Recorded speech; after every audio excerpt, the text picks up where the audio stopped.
नमस्कार, मी संस्कृती आणि आपण पाहत आहात नवा मराठा। गेल्या काही दिवसांपूर्वी अहमदनगर जिल्ह्याचं नाव अहिल्यानगर करण्यास केंद्र सरकारने मंजुरी दिली आहे। मात्र अद्यापही शहर आणि जिल्ह्याचा उल्लेख करताना आकाशवाणीकडून जुन्या नावाचा उल्लेख केला जात आहे। त्यामुळे राज्य आणि केंद्र सरकारनेही अहिल्यानगर नावाला अधिकृत मान्यता दिलेली आहे। तरी आता आपल्याकडूनही झालेल्या बदलांची नोंद घेण्यात यावी अशी अपेक्षा राष्ट्रवादी काँग्रेस पक्षाच्या वतीने सहाय्यक निदेशक अभियांत्रिकी आकाशवाणी मानसी गारुडकर यांना निवेदनाद्वारे दिली आहे।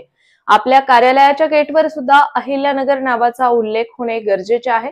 मात्र जुन्याच नावाने उल्लेख असून तातडीने बदलून घेण्यात यावे, अन्यथा 2 दिवसांमध्ये नगर शहराचा आणि जिल्ह्याचा उल्लेख आपल्या रेडिओमध्ये अहिल्यानगर न झाल्यास आपल्या कार्यालयास टाळे ठोकण्यात येईल असा इशारा राष्ट्रवादी काँग्रेस पक्षाच्या वतीने कार्याध्यक्ष अभिजित खोसे यांनी दिला आहे। अहिल्यानगर शहराचं आणि जिल्ह्याचं नामांतर आता अहिल्यानगर झालेलं असून सुद्धा अहिल्यानगर आकाशवाणीच्या वतीने अजूनपर्यंत जुन्याच नावानी त्या अहिल्यानगरीची ओळख खरं तर रेडिओच्या माध्यमातून होत आहे।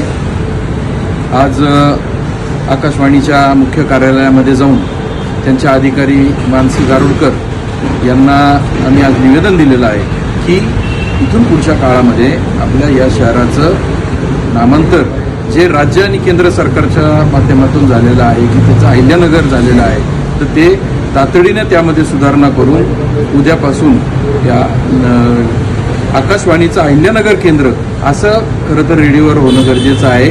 त्याचप्रमाणे या आकाशवाणीच्या दर्शनी भागामध्ये जे जुन्या नावानी ज्या गोष्टी लिहिलेल्या आहेत त्या सुद्धा तातडीने बदलण्यात यावा, अन्यथा या 2 दिवसात या कार्यालयाला टाळं लावण्यात येईल असा निर्णय निवेदन स्वरूपात आम्ही आकाशवाणीला दिलेला आहे।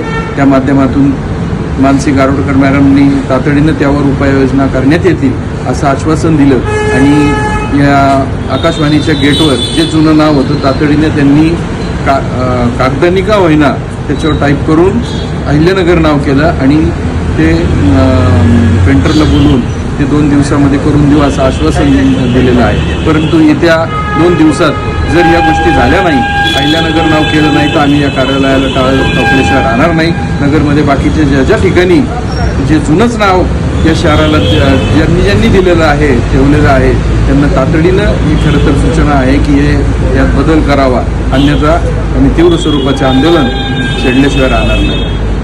तर अशाच माहितीपूर्ण बातम्यांसाठी आजच चॅनलला सबस्क्राइब नक्की करा।